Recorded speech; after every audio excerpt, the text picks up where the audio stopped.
Hey everybody, welcome back to LoneSpeed. This is the first episode of what I hope will be a regular series here on LoneSpeed, and I'm calling it Pull Out Your PPs.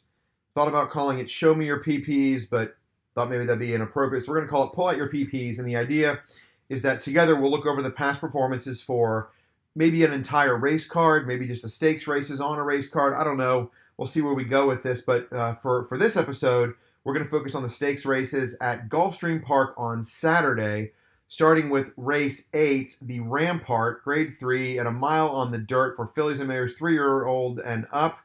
The favorite in the morning line, anyway, is number 2, Tweeting, but I'm not going to be at all surprised if number 1, Electric Forest, ends up being the favorite in here. She's the daughter of Forest Music, who you may remember is that super fast juvenile filly who won on debut at Laurel with some crazy buyer speed figure. Came back in the Breeders' Cup juvenile fillies and didn't run that great, but ended her career with a couple stakes wins. She was fast, and Electric Forest is too. Not going to surprise me at all if Electric Forest ends up being favored in here, and she is the one that I like. You can't dismiss anything from Jorge Navarro, obviously, and he's got 2 in here. But I think Electric Forest is just that good. I don't love the break from post 1, but if the ability is there, which and I think it is, I think she's going to be tough to beat. Of course, Tweeting will be tough as well. Even Tappa 5-1 on the morning line for Castellano. I think she's going to be tough to beat. She's got the class to compete with this group. She likes the distance as well. Breaking Bread, the second one for Jorge Navarro. I mean, how many times have we seen Navarro at this meet already win with his second or his third choice in the wagering in a given race? The other one I like in here, though, is Tecalita. If you look at her race back on May the 6th in the Roughie in a one-turn mile at Belmont, she ran really well. It's her career best buyer speed figure, 91, if buyers are your thing. And for me, sometimes they are, sometimes they aren't. But I really think she's going to appreciate the return to the one-turn mile. She tried the 2-turn mile and an eighth at Delaware, then 2 poor efforts at going 7 furlongs, not her thing, then 2 turns again at Delaware, didn't run great, and then a muddy 7 furlong try where she lost to Sauer at Belmont. So I just get this vibe with her that the 1-turn mile is her thing, and if I'm right about that, we could be rewarded with a pretty good price because she's 6-1 on the morning line. So for me, it's the 1 Electric Forest and the 5 Tecalita in here. But I can see any one of 5 winning. I think the 6 and the 7, Snirvana and In Spite of You, are a little bit outclassed here. I'm not going to say anybody can't win, but I would dismiss those 2 here in this spot with those other 5 being so strong. Move on to race 9, the My Charmer, mile on the turf, fillies and mares, 3-year-olds and up. Todd Pletcher has Bellavase in here. He's got 2. We'll talk about one of them a little bit later here. Conquest Hard Candy for Antonio Sano is certainly solid. She's got 2 wins over this track, 3 of 12 at the distance. Cor de Ballet, I'm not going to talk anyone off of her. I think Valentine Wish is an outsider. La Moneda, I know a number of people are picking her, and she would be no surprise. She is a staggering 4 for 4 at a mile on the turf. But the one that I think has a class edge in here is number 8, Capla Temptress. Now, this is a grade 3, and I admit that in American turf racing, the lines are becoming more and more blurry when you talk about the graded stakes level. I get that, and I'll give you that argument. But Capla Temptress, her last 7 efforts have been against grade 1 or grade 2 company. She has a win in the grade 1 Natalma last year at Woodbine, ran really well in a group 1 at Longchamp. And ever since then, I just don't think she's been at the top of her game. She's hooked Rushing Fall twice. As we can see, her last start and then 3 starts back, you can forgive those efforts. I think the return to the mile is going to help her. Again, that was the distance at which she got that grade 1 win. Ran in the mile at Longchamp too and ran a big race. I mean, she finished 4th, but only beaten half a length. So I think there's a case to be made for the fact that the mile is her best game. And it's undeniable that she's been facing much, much better than she'll face on Saturday. Now, at the grade 3 level, you're also dealing with kind of the up-and-comers, the fillies and mares that ran well in the allowance ranks or in the listed stakes ranks. And sometimes you do see those horses take that next step forward, and defeat a horse coming down from the grade 1 to the grade 2 level. I could see that happening to Capital Temptress, but she's got such a class edge, in my opinion, against this field. I think she's got to be the one to beat. But if you want to use another one, and I probably will in the multi-race plays, I like number 7, Cherry Lodge, for Todd Pletcher and Jose Ortiz. Her last 3 have been sprinting. She got the win at Keeneland. Didn't run terribly at the 5 furlong distance here at Gulfstream. Note if you go back to her second start of her career, the grade 1 spinaway, she's grade 1 placed, and she's grade 3 placed, and the matron was heavily bet both times, gave her some time off, brought her back going 7 furlongs at Belmont on the grass, her first grass start, and she won impressively. Then was favored in the risk averse, going a mile at Saratoga on the grass, and she finished 5th. She didn't win, but she was 5th out of 12. A certainly respectable race. After kind of running off, look at this. She opened up a 5-length lead early in there, so maybe they've worked on trying to get her to harness some of that speed a little bit. She didn't lead going sprinting here. Did have the lead here in the 5.5 furlong race at Keeneland. I think she's a little bit sneaky. 12 going on the morning line. Not sure we'll get that price. You could make the argument she's in here to set it up for the other Pletcher, Bellavase, breaking from post 1. But I think Cherry Lodge is legit in her own right. I wouldn't talk anybody out of singling Capital Temptress. I think my chief thought here is that once you get beyond Capital Temptress, you can really make a case for a lot of others. And rather than go 6 or 7 deep here, I'm going to go 2 deep with Capital Temptress and Cherry Lodge. But again, you can really make a case for a number of these in here. Going to get a full field with 2 on the also eligible list. We move on to race 10, the Sugar Swirl. 6 furlongs, fillies and mares, 3 years old and up. The favorite in here, I think, is going to be Awestruck, coming out of that pretty impressive race with a little bit of trouble at Churchill Downs, where she wasn't able to catch Vertical Oak. Also coming out of that race is Dream Pauline. We'll get to her in a minute. I think the one I'm going to land on here, certainly on top, and I don't know if it'll be a single or not for me. I'm going to have to wait and see what kind of scratches we get on Saturday. I really like Bronx Beauty. And here's my take on Bronx Beauty. And I'm going to, before we get too much into Bronx Beauty, I'm going to use another horse here to make my case. Stormy Embrace, 3-1 on the morning line. We saw her run in the Breeders' Cup Filly and Mare Sprint. We saw her win the Grade 2 Princess Rooney at this track. I think Stormy Embrace is a 7 furlong horse. Your textbook 7 furlong horse. In fact, her last 3 wins all came at 7 furlongs.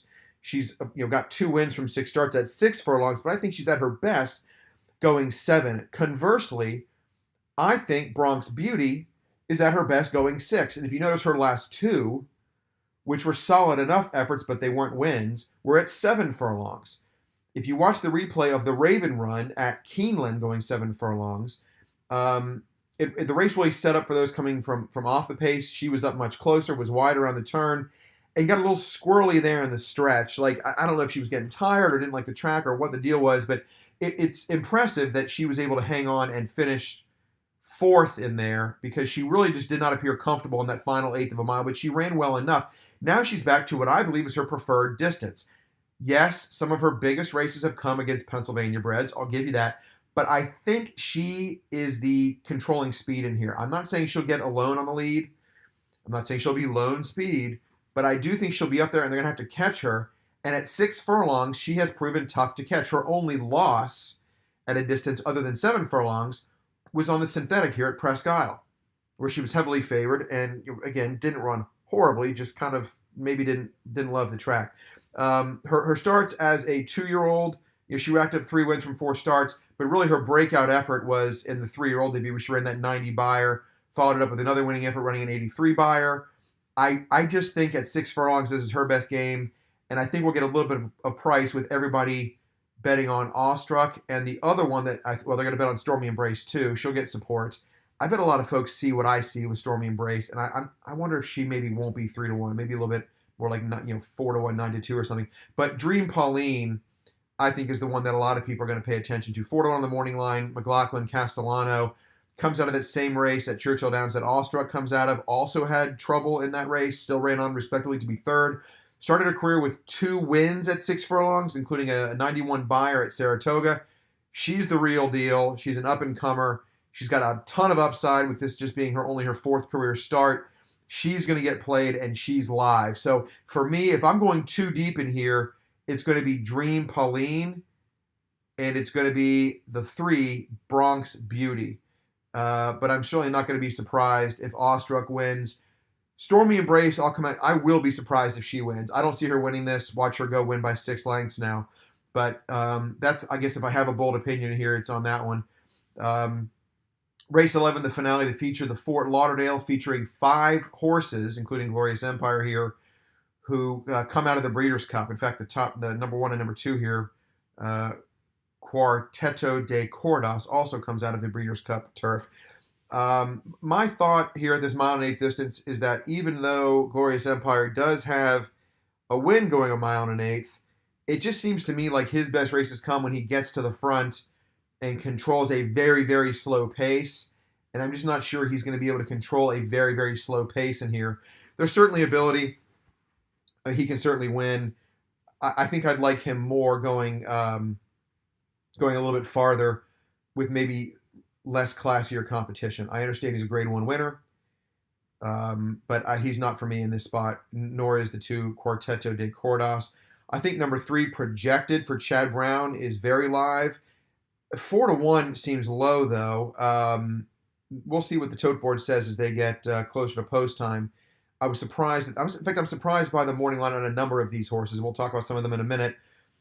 I like projected chances. I think he's definitely got a shot. I think he figures to rate the right kind of trip. I think he'll be just behind the early pace. And you got to respect anything Chad Brown sends to post these days. Kurbon, I've seen a lot of people pick this one. He ran greater than Bernard Baruch. May have found that the mile distance just wasn't for him, and therefore would appreciate the extra 1/8 of a mile in here. I think he's got a very legitimate chance. I think he'll get a lot of support. I'm not picking him. High Happy is a really interesting one to me. I mean, I feel like this guy, he and I have never been on the same page. I pick him, he loses. I don't pick him, he wins. He's got a big win at Gulfstream Park. The distance shouldn't be a problem, and you can make a case that the poor efforts this fall were a result of the less than firm tracks, the turf courses that he caught in New York and at Churchill Downs. In fact, we don't really know what kind of weather we're going to get at Gulfstream Park tomorrow. It's Friday morning as I record this, so who knows? We may have a little give in the ground at Gulfstream on Saturday, and if that happens, that could also hurt High Happy's chances because it seems like he might just prefer some firmer turf. I'm not going to be shocked if High Happy wins this. He's going to get support for sure. Black Type is another one who I think is going to be up and on the pace. Probably going to be fighting Glorious Empire for the lead. I could see him just sitting off or maybe setting the pace. But the horse that I think will be favored in here, and I risk looking very stupid by saying this because he's 10-1 on the morning line, is Almanar. Almanar is just pleading with you to draw a line through those last 2 races. They were at a mile, which isn't his distance. They were in Grade 1 company, which he's a Grade 1 winner, but they were tough races at a distance that isn't his best on good turf. And if you look through his past performances, it looks pretty clear to me that he prefers firmer ground. If you look at his career start number 4, where he was favored in the Group 3 at Deauville, that was on soft turf, and he threw it an absolute clunker, finishing last of 6. Started his career with 3 straight wins on firmer going. Comes to America, runs really, really well. Runs second. We can fast forward in the Arlington Million, where he was under 4-1. Has a Grade 1 win over this surface. I don't see how this horse is going to be anywhere near 10-1. I'm going to be stunned. I mean, I could see him being 3-1. So if I'm wrong, I'm wrong, and I could look very dumb for saying that. But we get a mile and 1/8 today, which is more in line with his best distance.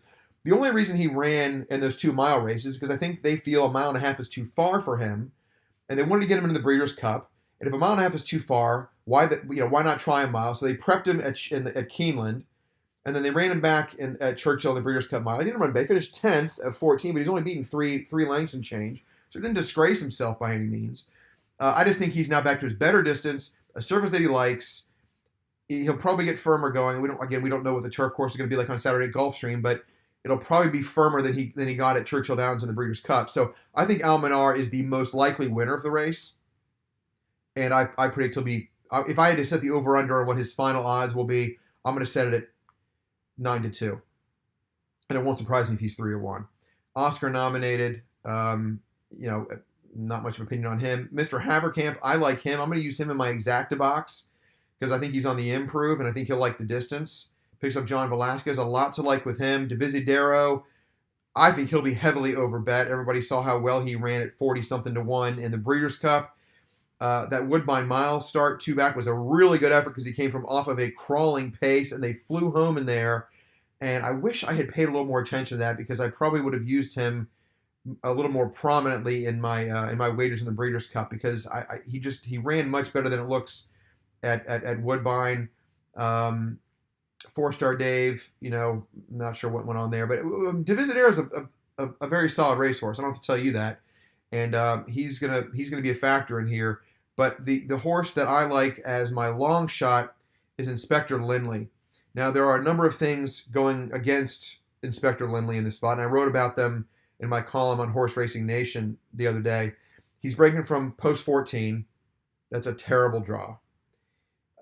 He's completely pace dependent.